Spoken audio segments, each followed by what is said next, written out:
Yes, kuna post ambayo Mange Kimambi ameweza kuipost katika mtandao wake wa Instagram, ambapo alikuwa amepost picha ya Jux pamoja na Priscilla, moja kati ya watu ambao pia wameweza kufunga ndoa na Jux kutokea Nigeria, lakini pia Jux tunajua kabisa ni Mtanzania. Sasa Mange Kimambi ameweza kuingilia mchakato huu na kuweza kupost ile picha na kuandika kwamba Prissy akamtagi pale, Mtanzania wako akimaanisha Jux. Mtanzania wako katika sheria anakupenda, unaonekana kama msichana mtamu sana, tumekubadilisha katika akaunti yetu kwa mikono ya upendo, lakini Tanzania iko kwenye vita vya maisha.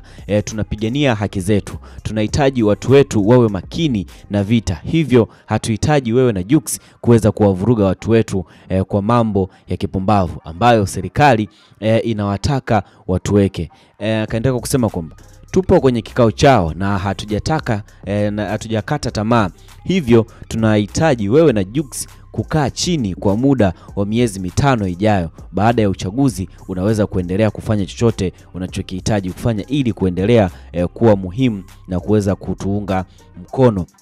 Hiyo ni moja kati ya vitu ambavyo pia ameweza kuviongea Mange Kimambi, kwa sababu anajua kabisa kwa kipindi hiki kumekuwa kuna michakato mingi tofauti, vitu tofauti ambavyo vinakuwa vinafanyika katika nchi ya Tanzania. Tunajua kabisa kuna uchaguzi ambao unakuja, so Mange Kimambi ni kama anakuwa na force sasa kwamba Prissy na Jux hebu watulie kwanza, waachane masuala yao ya mapenzi kwa mitandaoni, wakati watu wako busy na masuala mazima ya vyama, mara huyu kafanya hiki, mara huyu kafanya hiki. Aliendelea kwa kusema kwamba tafadhali usitufanye tuchukue sheria zetu. Wiki ijayo ukienda London tunahitaji umweke Jux chumbani na usituwekee mambo ya kijinga ya kutuharibia maisha, na huku ukiwa huko mwambie Jux amwambie mpenzi wake Diamond Platnumz pia alale chini kwa miezi 5 ijayo. Tunajua ninyi watu hamtajiunga na vitu vyetu, lakini huwa mnatufurahia fursa ambayo serikali yetu inawapa kwa gharama zetu, lakini tafadhali ukihitaji kufanya kitu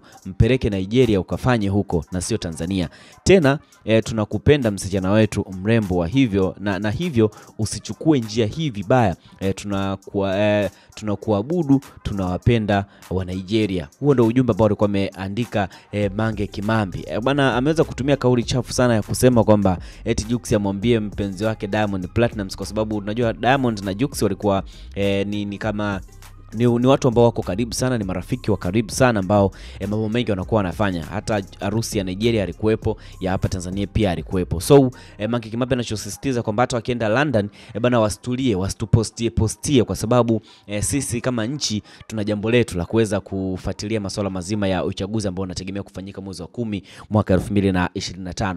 Yapi maoni yako? Hivi post za Prissy na Jux zinaharibu nini kwenye swala hili, kama wewe kama mwana familia, lakini pia ambayo unaendelea kutufuatia sisi? Sasa kwamba Mange Kimambi ni kitu sahihi ambacho amekiongea, au kila mtu aendelee na maisha yake? Wewe kama utaendelea kuzungumza masuala yako ya kisiasa, endelea, and then na wao kama wanazungumzia masuala yao ya kimahusiano waweze kuendelea. Drop comment yako hapo, lakini pia kulike, kusubscribe channel yetu, utakuwa umefanya poa and poa zaidi. Zilidadi kabisa, that's my name.